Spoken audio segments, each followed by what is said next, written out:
Hi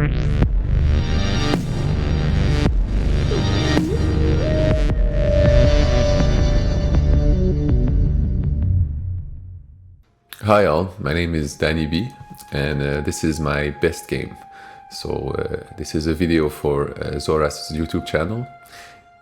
He has a new series called Your Best Game, which members of the community can submit to him and feature a game that they have played which they found interesting or they did well or for whatever reason, and analyze it. So here I picked a game where I played Fakirs, which is not a faction I play often, so I think that was interesting for that.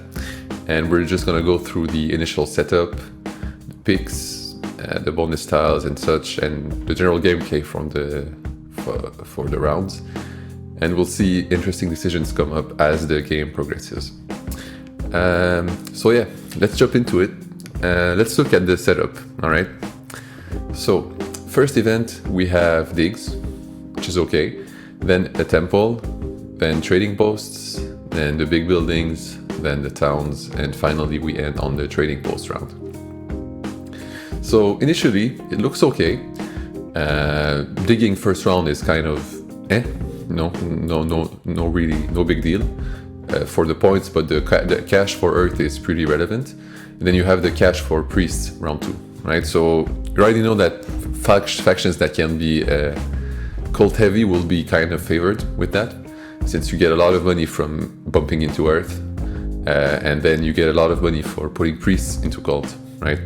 So dwarves, cultists might appear, right, in that game plan just because they can get a strong economy going on with the first 2 rounds coin-wise. And cultists like building another temple round 2, right? Sometimes it's a good game plan for them. So already we have that in mind. Then the trading post round 3, followed by the sanctuary round 4. Now this is kind of tricky. Most factions, like some factions, can really take advantage of like early trading posts. Factions like maybe nomads can go for a heavy dwelling rush early on and then build a lot of TPs, then get their both buildings and do towns. So that's kind of a viable game plan. It's possible. Engineers too can do well with a lot of temples, like the early temple and then a lot of trading posts round 3. So that's kind of a way to go with this game. It's possible. But the thing is, when you have an SA round 4, right? Especially if you go for 2 temples early on, your round 4 SA will almost be 100% a water 1 pickup, right? Assume you start with 1 temple only, then you either take Earth 1 or an Econ favor. Maybe you don't do the extra temple, and then when it comes time to do your SA, well, probably Earth 1 is gone anyways, so the only viable choice left is Water 1, right? And if you open 2 temples, you probably take Earth 1 and an Econ favor, and you save Water 1 for that SA round 4. So if you plan on building your sanctuary round 4 instead of your stronghold, then the TP round before it doesn't really make sense for you to like kill all your dwelling income, all your worker income with your dwellings by replacing them by TPs, since you'll just make up for the points in round 4. That is, unless you go for water 1 before. So there's already like kind of a little overlap, and the fear that the third round might not yield any points anyways, because you'd rather just build up your worker econ and not put out too many temples before getting water 1 with your SA. So that's already kind of a thing to take note. Then the same thing happens between round 4 and 5, right? Often when you're at this stage of the game, like nearing round 4, it's possible that doing your big town, your big building, will inevitably cause a town, right? Because you'll have 7 power in the cluster that you're building your sanctuary in or your stronghold in. So there's the risk that these 2 events overlap each other as well.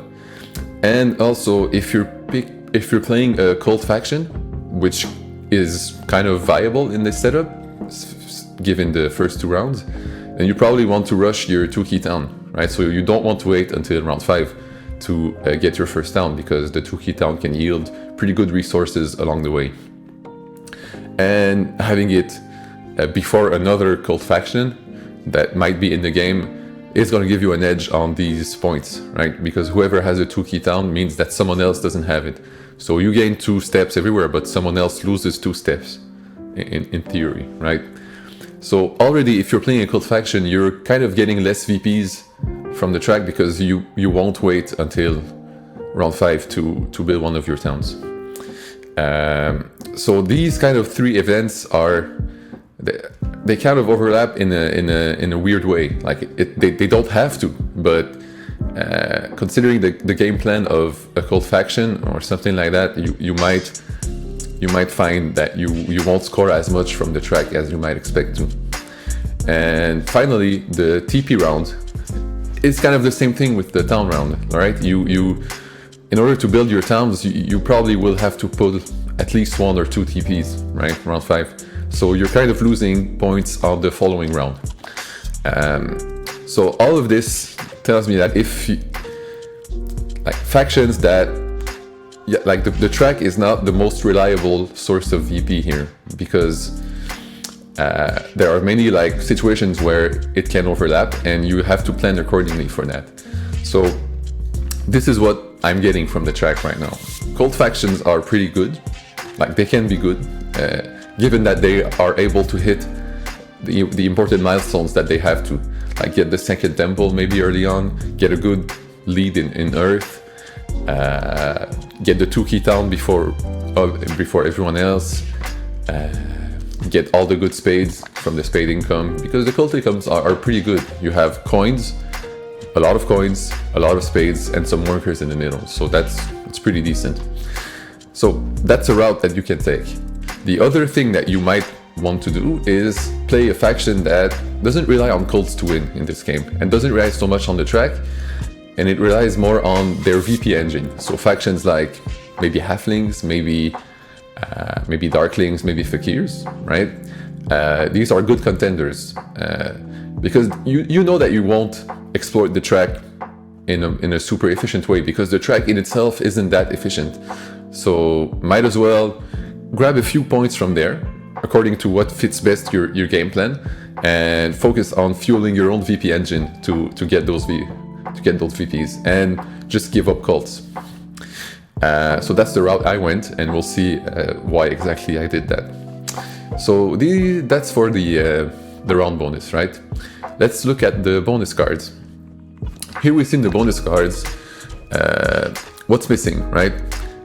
What's missing is the pass VP for ship, the pass for TP, and the priest, right? So we're left with bonus 6, which is universally good.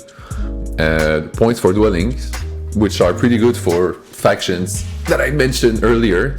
Dwarves, fakirs, factions with the VP engine tend to put out a lot of dwellings early on and maintain a lot of dwellings in the game, because most of the VP engines are linked with dwellings, right? Tunneling, digging, flying, all of these are dwelling based. So you have a lot of incentive to maintain a lot of dwellings on the map. So the pass for dwellings is kind of great for that. You have the spade, which is good for everyone, 3 power, and the worker, which is always good for everyone, and a few coins to fill the gap. You have the temp ship too, which might be consequential for witches or mermaids or stuff like that, right? In the case of fakirs, it's not really important. So there's a fair amount of VP in there, a fair amount of economy. It's pretty balanced overall.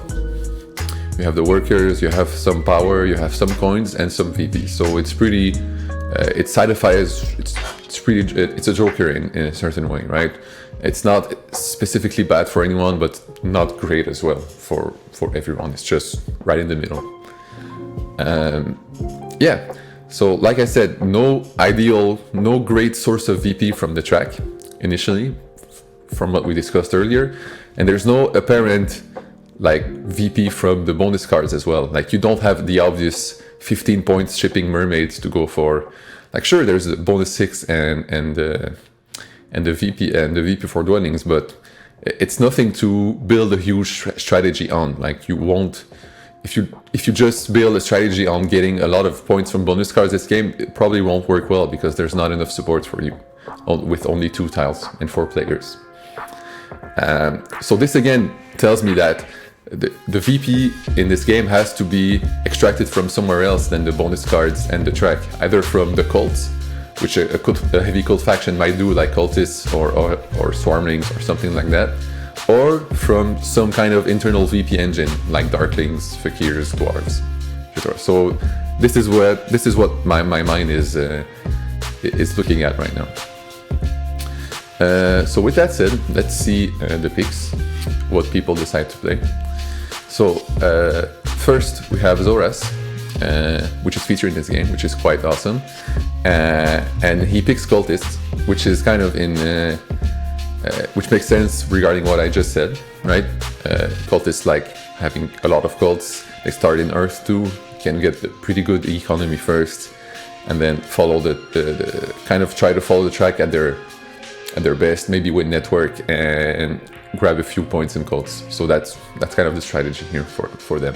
So that's good. Then the second player picks Oren, which is a really interesting pick here because Oren might seem friendly to cultists, right? They're like third neighbors, like the green and brown. Like on the map, they're friendly on this map here, but on the cult maps, so to speak, they aren't, right? They put a lot of pressure on each other, and that tells me that we already have 2 cult invested factions in the game. So the cults are gonna have a lot of pressure on them right away, and even though they don't put pressure on themselves on the map, they will put pressure on themselves on the cult and try to get the 2 key town. Like the Oren will try to get a 2 key town before the cultists and vice versa. And so that might lead to pretty inefficient track VP decisions, right? Same goes for passing early or skipping on the VP tile to get the cash to rush the town or stuff like that, right? They don't have to, but they might. The 2 key town is just too enticing for them to skip, right? Because between these two, whoever has that 2 key town first will dominate the cults. It's just what happens.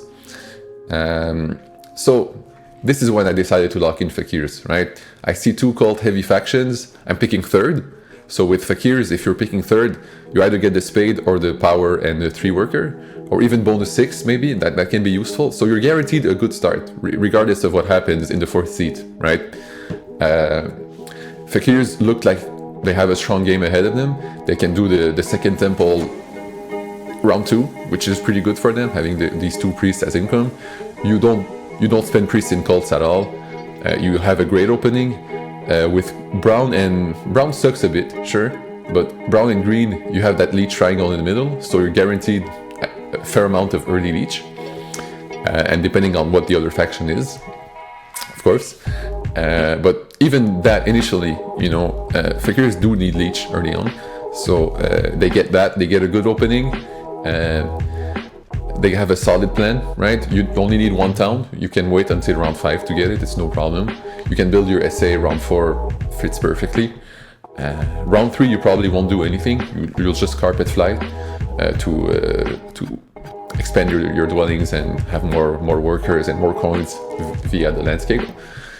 So looks solid. You have the pass VP for dwellings, which is something that they really like, and you have some coins early on to support the expensive cost of the second temple early on, right? So all makes sense. And right, the 4th pick is Swarmlings. Oh my god, Swarmlings. So now, not only we have Cultist and Oren, which were already cult focused, and I was like in my head, I'm not playing one of these factions, right? Because I don't want to fight for cults. It's like a destructive kind of way of fighting for points, right? You kind of, if you don't get them, then you lose doubly because the one that gets them over you, they remove points from you, right? But now you throw in Swarmlings into the mix. Like, Swarmlings is great for fakirs for 2 reasons, right? First, well, Swarmlings are blue. Fakirs do love a blue neighbor. It's one of the best relationships neighbor-wise in the game. So now I'm thinking Fakirs will definitely get a lot of early reach with this. You have like the middle triangle, which people will upgrade here first, probably because they want to include me. Like the brown and green play before me, right? But then you have Stormlings, which will probably, like a 95% chance, upgrade near me. So I'll have a lot of reach this game as Fakirs. So that's the first reason why Stormlings are great here for the Fakirs pick. Second reason, Stormlings are also a cult heavy faction, right? They don't get that many network points. Maybe they get second or third if they're lucky, and depending on how the game goes out, but you can assume that you won't get network points as Stormlings most of the time. So you need cults to kind of like fuel your VP income, right? Stormlings do have the bonus 6 going on for them, but they don't have the TP bonus, right? So that's another source of VP that they don't have this game. The track is kind of okay for them, I guess. You know, there's a way to use that efficiently, especially with the landscape. You can wait a bit and do a few towns around 5, if that's what you want to do.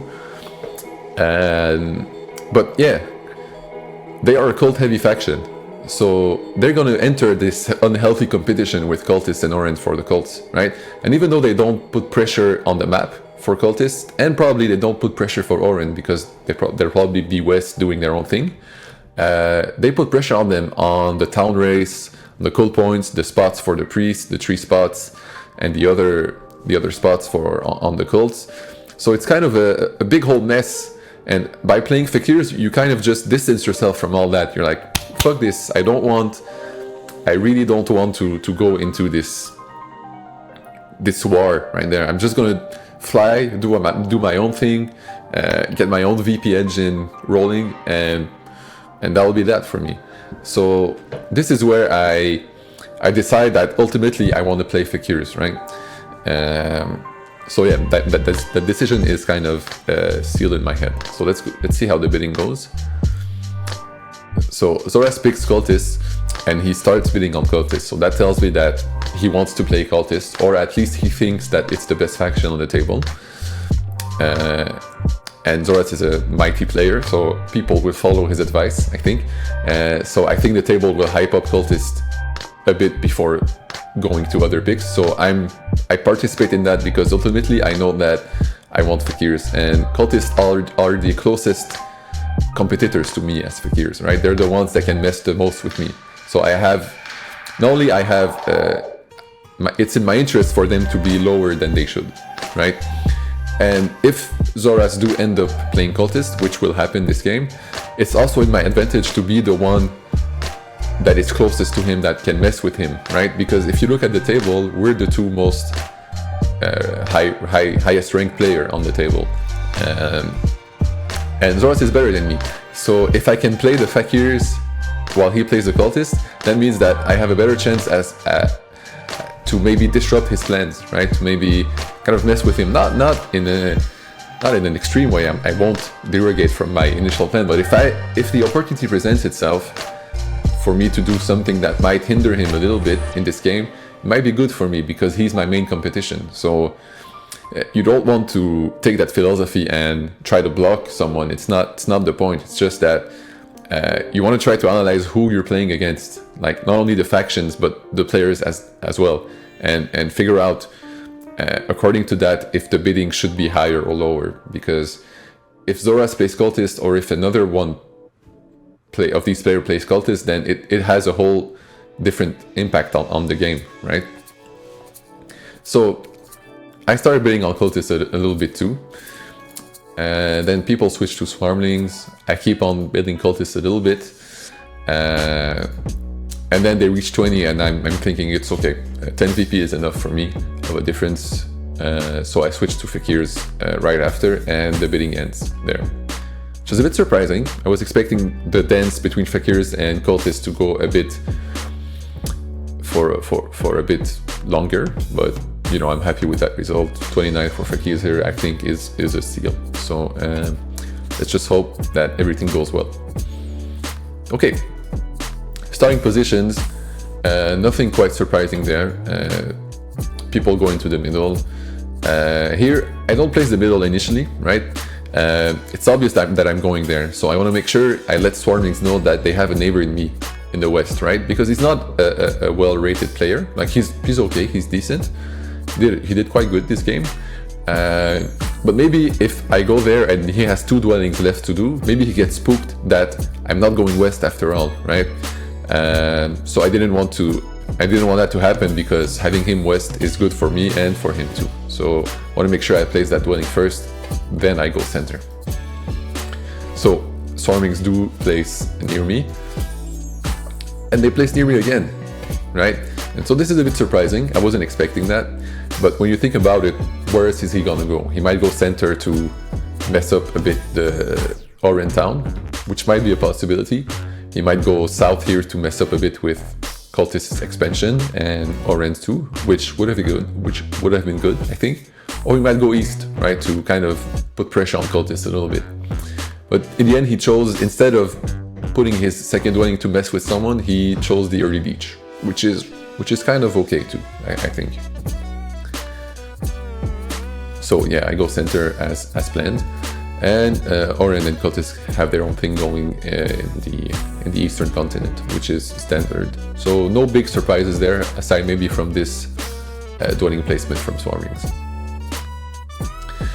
So Swarmlings take the spade, which is a bit surprising too. Thought they would go for bonus 6, and I end up with the 3 power word here. So that's perfect too. Actually, maybe that's better than the spade given the scenario, because if we look at it now, I'm guaranteed a lot of leech, and I probably can take the action 6 the first round.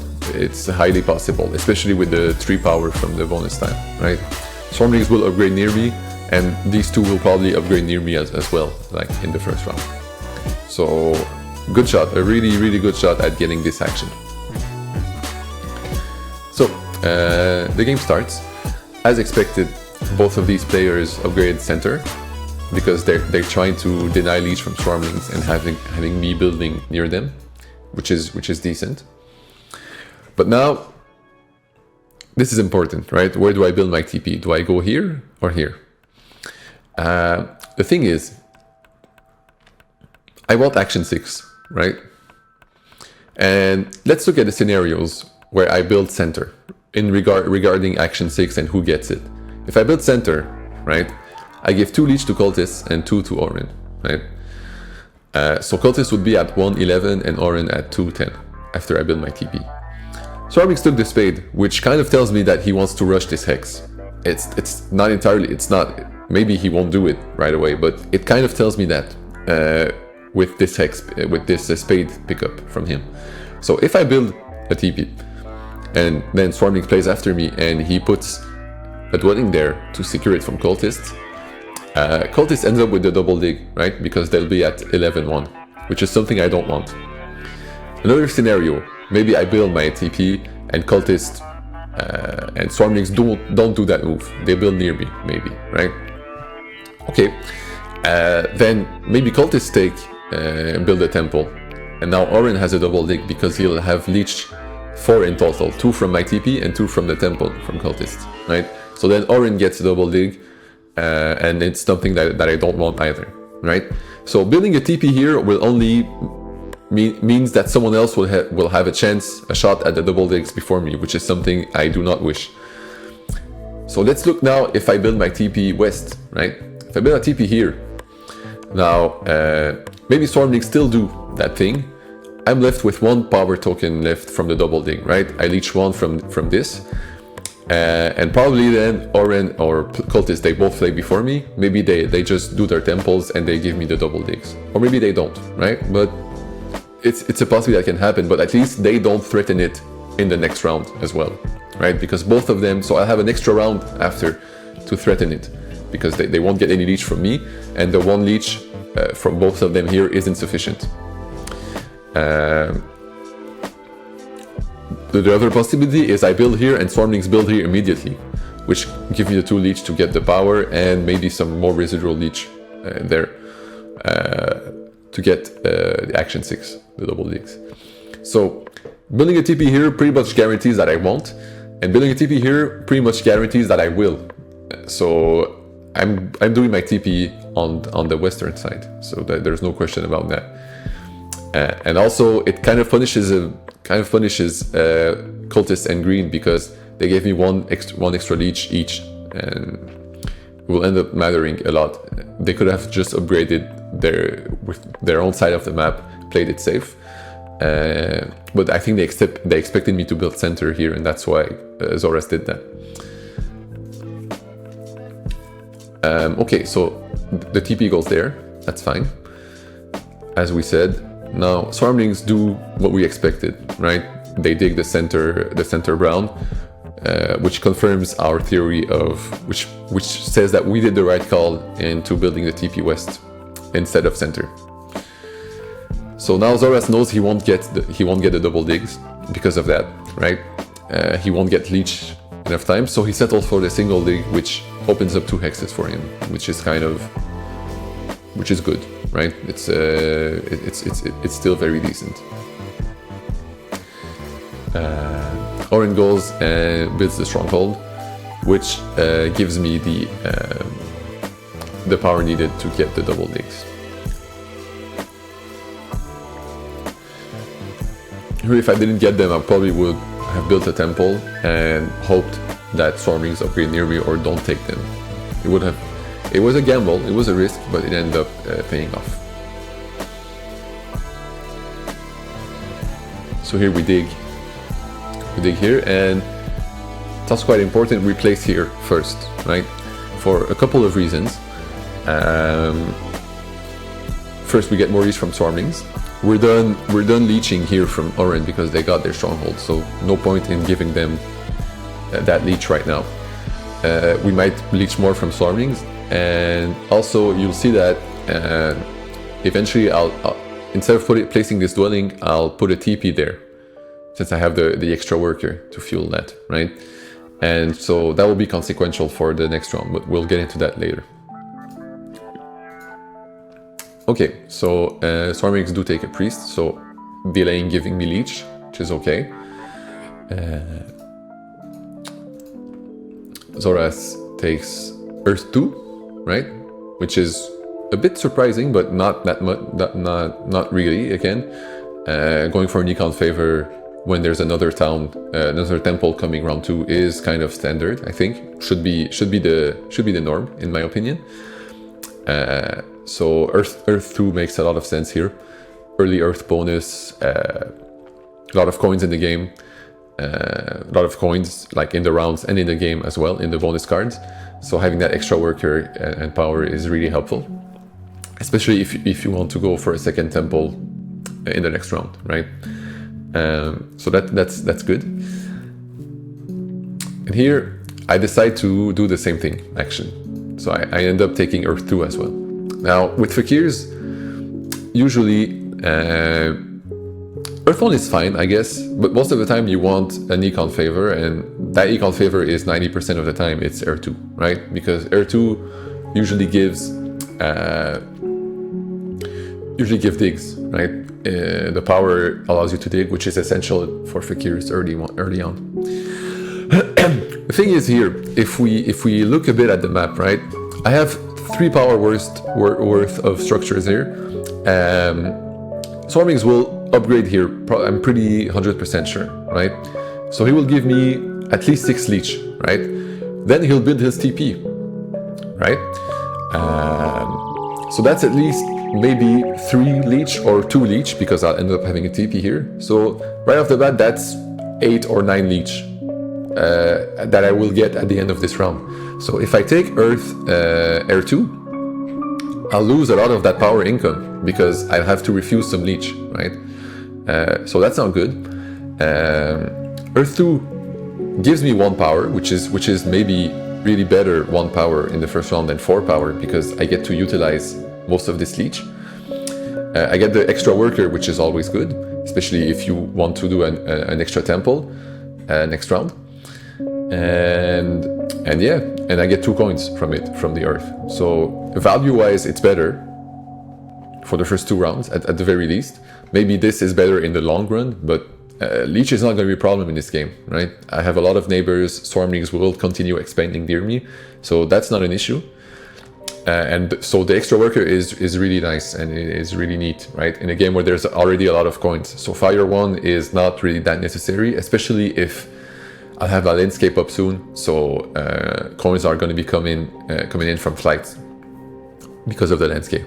So I don't need coins this game. So the worker was the right choice there. Yeah, and what we'll see as well is that Earth 1 allows me to build that TP this round. And building a TP this round is kind of good for a few reasons, right? I know that I'm not taking Earth 1, right? So there's a chance that Swarmlings take it and then I have to race for cultists for it. And so if I'm able to do a TP right now, they probably won't do it. They don't have enough resources to do that, and they don't want to sacrifice too much power for that. They'd rather do 2 dwellings, right, this round. So if I get the TP, it means I have an action on cultists regarding towards Earth 1. So I can race for Earth 1 if I need to. If I don't, I take another thing with my power or whatever, it's fine.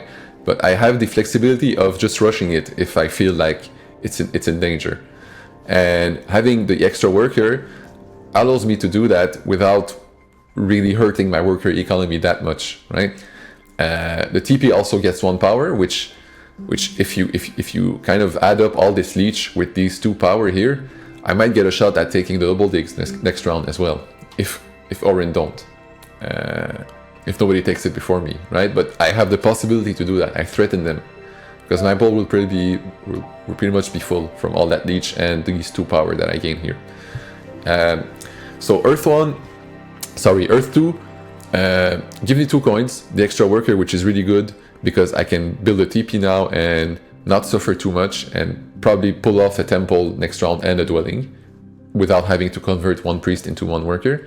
Gives me 2 coins, gives me 1 power, which is always, it's good.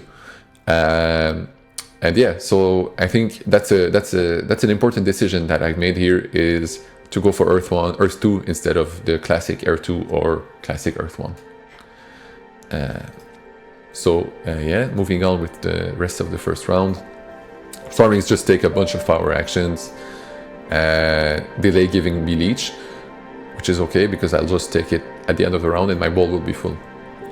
So here's the TP that I was talking about. So yeah, I have Earth 2. I can afford building a TP and cutting my worker income a bit. It's no problem.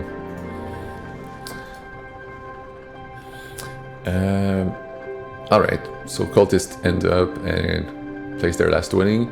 I pass for the VP points. It's at least 2 points. I'll probably end this round with a temple and a dwelling here. That's the most likely scenario, and maybe another one there or somewhere else. But that's at least 2 points and 3 coins, which is what I needed anyways. Alright, so I have 1, 2, 3, 4, 5, 6, 7, 8, 9. So 9 coins, which is plenty to do a temple and 1 or 2 dwellings, right? So that's very good. So here comes the big leech, as I told you. So I was pretty sure Stormlings would go there, would upgrade their stronghold there. It makes sense for them.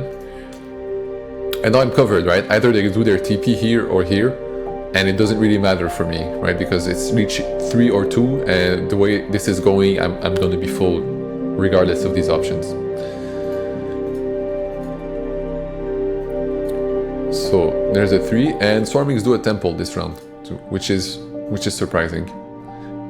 Thought they would wait, but I guess they wanted the priest income to throw it for coins and cult dominance, which is, again, you see how this cult race is kind of skewing your game plan regarding to the track. Like you're willing to sack 4 VPs just to get a priest, so that you can have pressure on the cults, because the two other factions you're facing are cult factions as well. So you can already see kind of a skewing of the game plan and the track points towards cult points, which is something that I mentioned earlier. So we didn't want any part of that. So Stormlings go for Earth 2 here as well. So looks like we all had the same game plan and we all saw its value, so that's good. So that means that there's less pressure on us for Earth 1 the next round, right? So we can if the double digs are available, we can just take them and not be punished, which would be really good. So Oren here, okay, Oren here should take the double digs 100%. They have no reason not to. Yeah, I think, and they end up maybe they take the workers and build the temple, or I don't know, but they should have taken them and they don't. They do this instead, which is a huge mistake in my opinion. So I end up with the double digs. So if you have both double dig actions in the first 2 rounds, as Fakirus, I mean, there's not much that can go wrong for you, honestly. And so I dig there to access this yellow hex, and it's a good spot for my landscape as well. Also, earlier, if we have built our dwelling here instead, right, instead of there, then we would have our dwelling here, right? And since we build the TP, we wouldn't have a dwelling there, right? So this dig would be impossible to reach. So I would have had to choose between I cannot double dig efficiently, because the 2 hexes there's only 1 hex that's within reach and that is non-carpetable, right? If I go there. So if I build there instead, if I build here, sorry, instead, this is still open, right? This is still a yellow hex that is empty. And so I cannot use the double digs efficiently in that scenario. So that was really important too for that reason. So Zoras takes the coins and Stormwings follow up with the single dig. So Oren want to go for a temple this round. Maybe that's why they didn't double dig, because they didn't want to invest workers into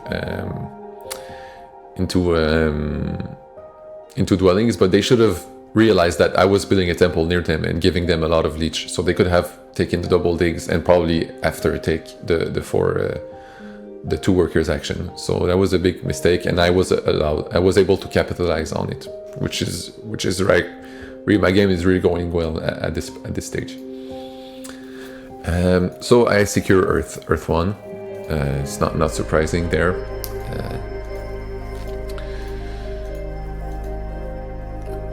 And they do take the 2 workers finally.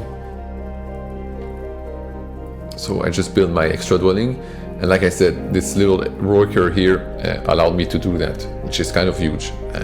You get one more worker for 5 rounds. It's really good.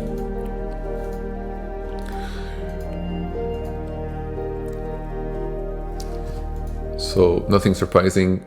People build their temples, go up into cults. I get my little 2 points, and I pass for the dig, because like round 3, like we discussed earlier, I'm gonna build my SA round 4. So I don't want to build any TPs this round. I'd rather just put out as many dwellings as I can. And right now I have like 5 open spots almost, right? I have this.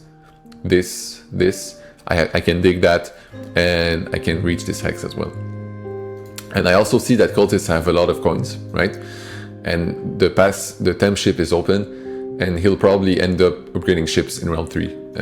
That's kind of my hunch, and this is what will end up happening. So instead of trying to uselessly build some TPs that anyway I'll get the 3 points after with water 1, I'd rather secure my yellow hexes at the center and this one before cultists get 2 ships and beat me to them, right? So yeah, he does end up taking a temp ship. So he's already at 1 ship, so I gotta be aware of that when I sequence my things. So here we get more leech, which is always good. Or I do end up taking the temple. And they choose water 1. Okay. So there's kind of pressure on water 1 as well. We have to keep track of. There's only 1 left, and it's between me and cultists. So we'll see if I'm able to snag it or not.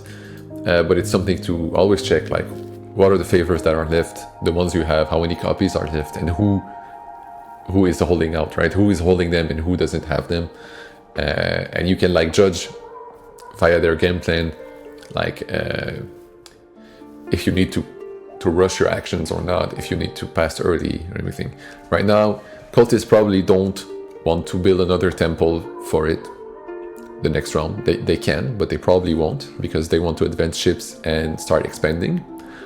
They probably don't want to build their SA for it either in the next round, because it's still 5 points the other round, and an SA is expensive, and I think they want to invest their resources in expansion so they can afford to build, like, so they get a good economy and afford to build big buildings and have a good backbone for the rest of the game. So I'm pretty sure that cultists aren't taking Water 1 the next turn, right? So that means that if I pass before them, if I play quicker, I'll just take it before them, probably, and this is what will end up happening. And cultists have a long turn ahead of them, right? They committed to ships, so that's at least, maybe they'll go to 3 temporary ships, so maybe they'll upgrade shipping twice, or maybe only once, but that's still at least 2 actions, because if they don't upgrade their ships, they're probably gonna use their priest in the cult. So they at least have 2 actions before building anything, right? And after they upgrade ships, they probably want to reach a few dwellings, reach a few browns and everything. So I think I have a good shot at playing faster than them, and I play before them, so I have an action. I have the tempo on them because of that. So my chances are of getting Water 1 are pretty good, and yeah. So let's see what happens. So I start by securing this. I have nothing to do with my power, right? Don't want to burn under 6 tokens. Can still use action 6. And so I expect Oren to get the double digs this turn, probably. Cultists will maybe take the coins again, because shipping is expensive, right? So Oren will probably double dig here and here, and this doing here just gives me an extra reach, right? So why not? So yeah, cultists take the cash, Swarmings take the workers, and Oren ends up with the double dig, finally. So yeah, I get that extra leech here, which is good. So yeah, I just secure my hexes in the top priority. Right, this brown hex is a no-brainer for us. Opens up another dwelling, which is always good. Yeah, cultists end up taking the 3 spot in air, which is pretty good for them as well. Always that cult competition. It's really, look at all these factions. Like, they're all like Oren and Swarmings aren't up there yet, but they will be, because the next round it's workers, right? So it's very tight right now in the cults, and we're just staying out of that.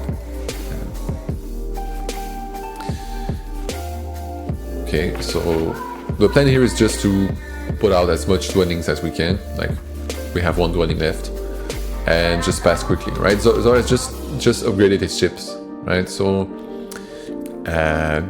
we know he's probably gonna build this hex, and that's my guess,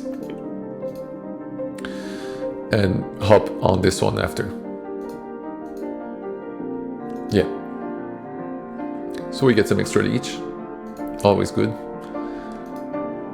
And here we have nothing to do, right? We're really efficient this game, right? We have very little number of actions, which means we can pass quickly. And since there aren't that many juicy bonus tiles, like points-wise, like there's the dwelling one, which is valuable for us right now, but means that passing early is good when there's not many points in the tiles, because you can kind of make do with coins or whatever, and you get priority on these actions. So having a few actions in this setup is actually beneficial for us. So here we forgot to convert. Happens. It's not a big deal. So yeah, exactly.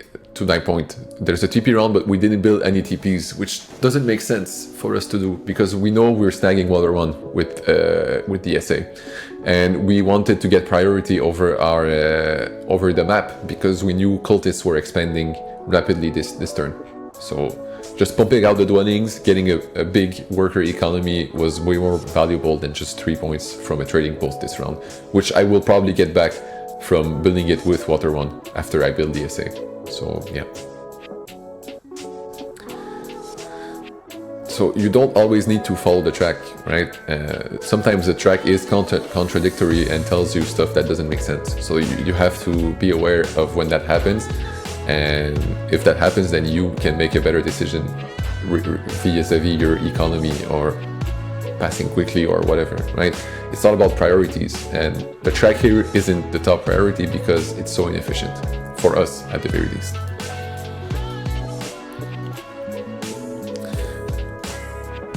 So yeah, the rest of the plan, the rest of the game. Oren here exploit a bit. They have Water 1 already, so why not, I guess. And yeah, the rest of the round goes pretty much as expected. Here I thought maybe Cultist will do a TP for Water 1, but he ended up not doing that, which I was happy about.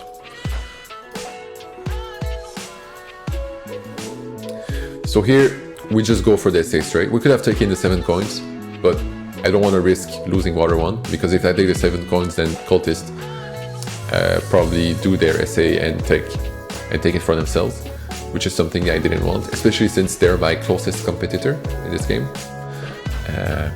So no need to risk it for only basically 3 coins, since you're paying 4 coins to get 7. So yeah, 7 coins is nice when you can get it, but you know, you can't have everything, so you gotta choose, and Water 1 was way more important here. Again, taking Water 1 here allows me to pass pretty quickly, probably first than everyone else, and I'll have priority on the 7 coins next round, so it's not that big of a deal. And there's nothing much I can do right now. I can do maybe another flight there to have like 7 dwellings. I have no incentive to build a TP this round, because well, I would just be removing points from my bonus tile. I have no need for coins income, because I'll have plenty from the 7 coins next round.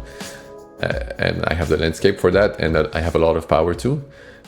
Probably if I pass early, I'll get this tile, right? I cannot stall for bonus 6, because Oren have a lot more actions than I do. I just have 1 action left, basically. 2 if I build a TP, which is inefficient. So I'm sure to get coins next round, so no need for a TP, and because of that, I'm sure to get the 7 coin action as well. So taking the 7 coin action this round doesn't do anything for me, because I already have the coins I need to exploit this round, right? Coins later on will be nice. So sometimes, yeah, you have to take the 7 coins, and it's like probably one of the best actions with action 6. But you gotta also figure out that the tempo is important, and I don't need them right now, so why would I risk the chance of losing Water 1, which is something I know I definitely need, for something that I know it's kind of okay if I don't get it right away. I can just get it next round by passing quickly, which is what I'll end up doing. So it's another thing to notice. Now here, Cultists do their SA, which is no surprise, and they take Fire 2. Now I don't know if that was a plan all along. I'll have to ask Zoras. I don't know if he planned on skipping Water 1 and just rushing the 2 key town with Fire 2, and maybe that's why he went for this TP last round. Or I don't know if he would have taken Water 1 instead, right? I don't know if Fire 2 is like kind of a consolation prize, because there wasn't any Water 1 left, or I don't know if that was his plan all along, so maybe he can tell us. Alright, moving on. So yeah, like I said, Cultists won the race for the Cults here.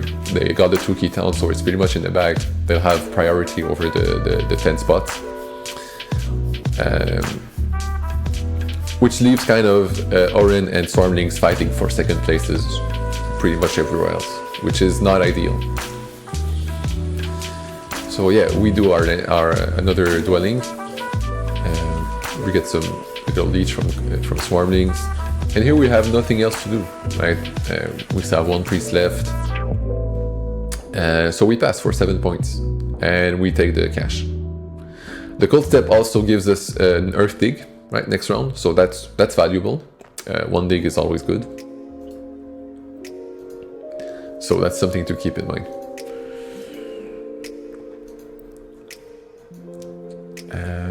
And also, probably someone will take this bonus tile this round, probably. So that means that we have to stall for it next round, because that's the one we want. By having an extra action, which is taking the 7 coins next round instead of this round, we are able to stall that better, and the cult action also helps us stalling. So this all fits perfectly into the plan that I needed to play fast this round, and I need to play slow the other round. So that has value as well.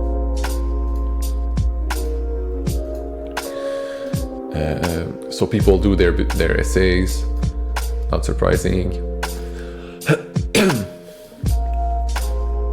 Right, because cultists also rushed their town because swarmings were closing in, and Orin too. Everybody's getting a town this round, right? Or can get a town, actually. Could have gotten a town, especially swarmings. So it's that race. It's that unhealthy race for the 2-key town. It's really... I don't like this town, honestly. I think it creates unhealthy game plans and kind of deviates away from efficient play most of the time. But you know, I take it a lot. If I'm playing swarmings, like that's the town I'm taking every time, because it's just so good for these types of factions. But in general, I don't like the design of it. But that's just my opinion. So here we have our bowl full. Could have converted maybe a bit more, but it's no biggie. Not a big deal. So yeah, we take the 7 coins now, and we're stacked resource-wise. I mean, we have 12 workers, 15 coins, 3 priests, 2 extra power sitting there, so that's 2 more coins. I mean, there's nothing that we can't do, honestly, up until this point. So the plan will be to get 2 TPs there for a town, and probably try to build on these 2 hexes in order to secure them before cultists try to block us or anything. So cultists upgrade digs, which kind of puts, like, it's not directly clear that they want to block us, because I mean, they'd have to sacrifice 1 dwelling to go there, right? In order just to block us, and I think they need their dwellings for that extra town here. And they need dwellings, they probably want to do a 3rd town eventually in the last round here in the western northeastern part of the continent. So it's not clear that they want to sacrifice 1 dwelling just to block us. They won't do it, which is, I think, good for them and for me. But we still have like some feeling of urgency a bit. Like, we don't want to waste more time than needed. So we do our TPs as fast as possible, and yeah, we get our range town, which is the 95% of the time as fakirs, your first town is a range town. Just gives you so much. More flights, more dwellings, more cash from landscape. It's just everything for you. The other way is to get the stronghold, but here there's like no incentive to get the stronghold. We won't get bonus 6 probably, because stormings have a ton of actions. And there's no scoring round for big buildings in the following round, so no real need to pull out the stronghold. So, as expected, cultists focus on their town, which is decent. So we just grab that hex immediately, opens up the other one, which is super good.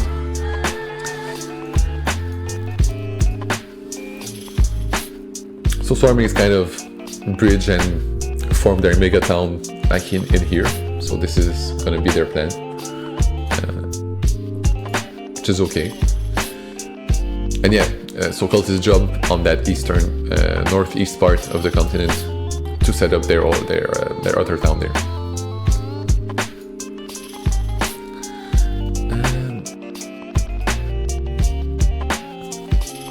Yeah, so nothing extraordinary there. So yeah, I have some resources left, right? I have 6 worker and 9 coins. I don't really want to build another TP.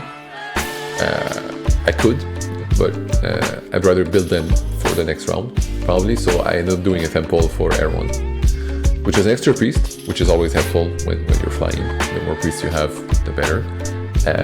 And it's like 2 points from Air 1 this round, and 4 points probably. So 6 points total, which is really good. So now I'm keeping track of where cultists are, right, with their actions and their resources. They probably will put down their a TP and a dwelling for a town, and probably pass after that. So I have 2 actions to stall. So we'll see how we achieve that. Yeah, so the landscape here, actually for the town, gets the 6 power town, needs cash. And here we have our action to stall, right? So that's we don't want to build a TP this round. The other thing we could do is just build a dwelling to stall. I think that would be option 2. But first, we know we can get that spade, so we start by stalling with that action. It has the least amount of consequences on us and the most benefit as well. And we see if cultists try to stall us or not. They end up passing quickly. I think they just wanted the 7 coins next round, and they knew that anyhow they spend their resources, it's kind of not super efficient for them. So we get the easy pass for the dwellings.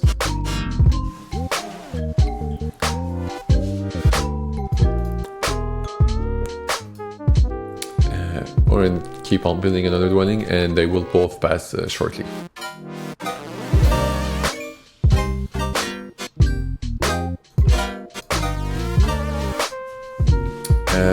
Yeah, so I have a spade, and there's like pretty much two places where I can use it, right? Either here or here. So might as well use it there, just to inconvenience cultists a little bit and secure myself an extra dwelling, and maybe more leech also from them, because they're going to be building here, right? And I'm probably going to build there too, because if we look at the planning for the last round, I did a few mistakes, I think, in that round, but it ended up being okay. The goal is probably to put all the TPs and then all the dwellings, right? So that means I have 4 dwellings to place. I have 2 spots left that are naturally yellow, so that's 1 and 2.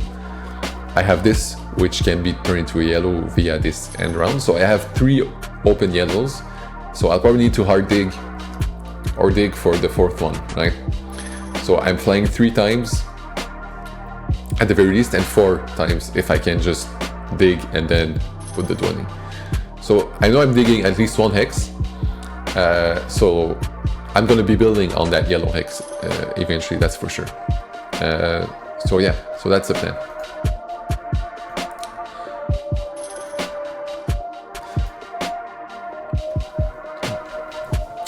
So here, yeah, there was a slight mistake on my part. I took the 2 workers action, which I'm not entirely sure why. I end up needing to take like some heavy leech to make up for the coins missing. So that was kind of a mistake from me. Not sure what went into my head. Brain fart. It happens sometimes.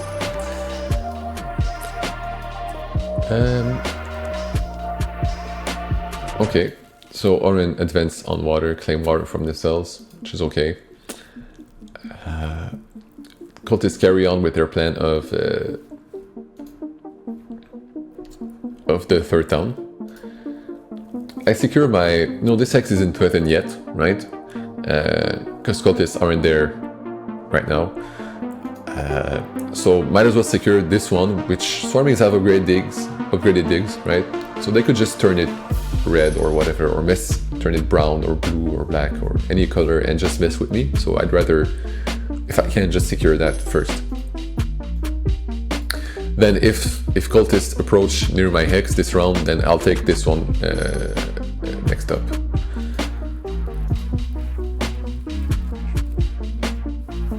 Yeah, but first I need to get a TP up. So maybe in hindsight I should have secured this yellow hex, since it was important for me in order to place all my dwellings, right? But cultists have no dwellings 2 left after this one, so I think that was my thought process. So yeah, just build another TP for me to secure this after. It's really cool because the landscape gives you back the 2 coins, so you don't need that many coins going into a TP round as fakirs if you're just gonna weave carpet flights in between them.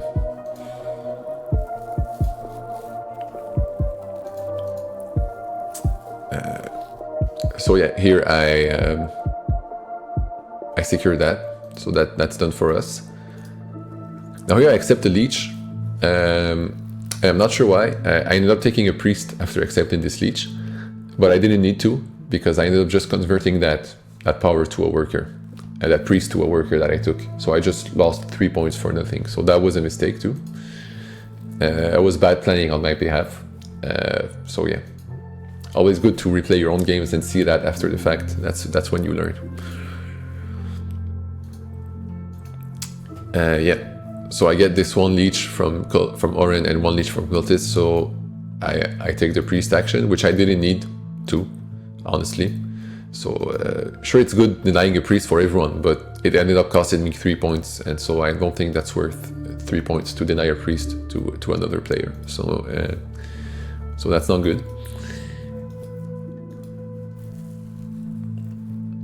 And now I don't really need any more leech. I got plenty of workers that can be converted into coins anyways. So yeah, the power actions I took this turn were useless, inefficient, and they ended up costing me maybe 4 or 5 points. So that's something to keep in mind. Won't matter in the end, but still. So yeah, here's the play I was talking about, right? You hard dig something, but you don't build on it right away because you have a lot of priests. So you can generate 2 more coins actually because you fly twice to it, and it's 4 more points as well. So so yeah, if you can do that, definitely go for it. So people, Stormlings got that huge metropolis center town, right? So with 2 bridges, which is kind of a bit forceful, but you know, he made it work, so why not? If you look at network here, my closest competitor is Cultist, and I'll end up with 2 structures left, and he'll have 3. So we win on network, so that's pretty good for us. So yeah, we just end up continuing building our TPs and our dwellings, right?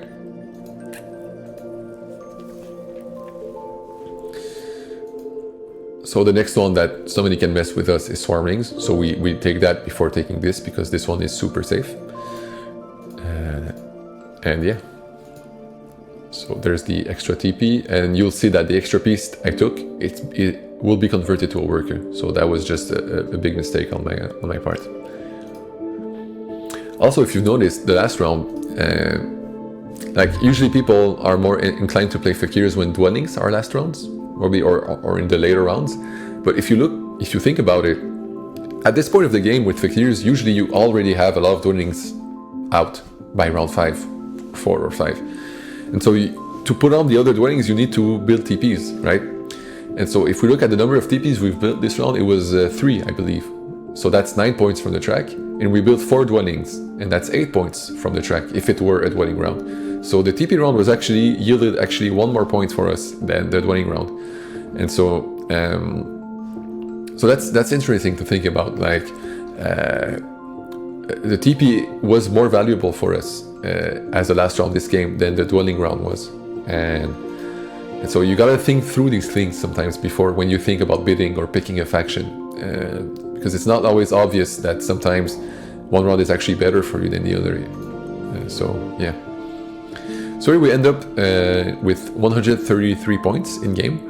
We're gonna pass for 8 plus 4. We have all our dwellings and all our TPs, so that's 12 points. So we'll be at 145 at the end of the game, before end of game points. So that's pretty good. We have nothing on cults, right? And that was expected from the start of the game. We infested 0 priests, and the steps we got were only from the earth, right? This earth bump and the 3 steps from both earth favors. We end up first in network, so that's 18 points. So we'll end up at 163. If I didn't blunder and punted a bit on the priest action, and this expensive leech would have maybe been 167 or 168 points, something like that. And as you can see, like, the cold battles are really stacked there. Like, everybody is on the upper levels. There's like ties, and everybody is like 7, 8. So there was a real destructive nature in playing cults in that game. Whereas us as fakirs, we just steered clear of that. We focused on our VP engine, getting priority on important power actions, having a strong start with early leech, and just really exploiting the track as well as we could have, and passing for quite a bit of points with that pass style. And so we win by a mile there. Like, we can see that all of these other factions are pretty close to each other, right, in the second place. And Swarming's got actually network points. He got network points this game, which he shouldn't have, in my opinion. I think Oren should have played a bit better regarding that, the network aspect. They could have ended third, and Cultist should have been second, actually, if Oren played it a bit better via network. So strong performance from Cultist and Swarmings too, but it's just the nature, the way the game panned out. It's just these gold points are going to be divided, and yeah, and there wasn't many other VP sources aside from that in the game. So I think that's why Fakirs were superior here, and that's kind of what I wanted to showcase in this game. It's seeing how the pressure can be.